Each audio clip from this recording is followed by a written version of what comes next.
change in pressure.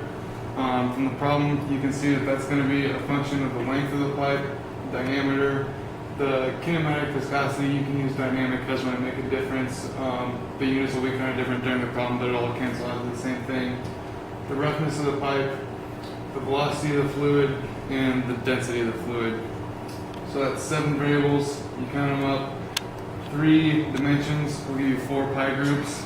So we want to find what we can use for length, time, and mass.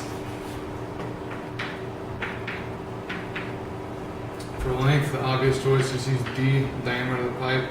For the time, you can take the reciprocal of velocity and multiply it by the length, so you get d over u. And then for the mass, rho times d cubed. So then if we go over here, we can start finding our pi groups. What we used d, we used u, and we used rho. So we cancel those out. We need to find dp, L, nu, and the roughness.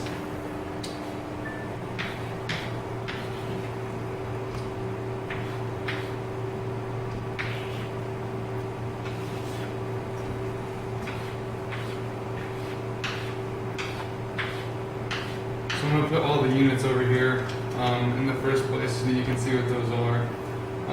So you know what you're trying to multiply by. Length is going to be L, obviously. Roughness is L as well. The kinematic viscosity is length squared over time. And pressure is going to be in force per area. So you can use ml over t squared for force. And then divided by area, 1 over length squared. So when you multiply those, you're going to have to multiply this by t squared L over m. You're going to multiply this by t over L squared. And multiply this by 1 over L. And the same for this down here.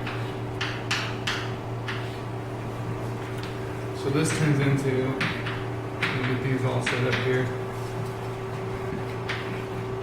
dp, when you use your units over here that you got from your 3 dimensions, times d cubed over u squared times d, all divided by rho d cubed. This is going to turn into d over u divided by d squared times nu. L times 1 over d, and the same for roughness, epsilon times 1 over d. Simplify these out a little bit. We get change in pressure divided by u squared times rho. That's your first pi group. Your second is going to be nu divided by du. Your third is going to be L over d. And your fourth is going to be epsilon over d. So we finish this up over here. Change in pressure over u squared times rho is a function of L over d,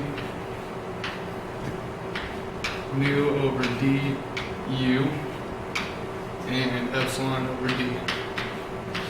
We simplify this down, we get the change in Euler's number. That can come from that sheet that we got in class, the handout. Is a function of L over d. This, you take the reciprocal of that, and that'll give you the Reynolds number, and then epsilon over d. And this will be your final answer.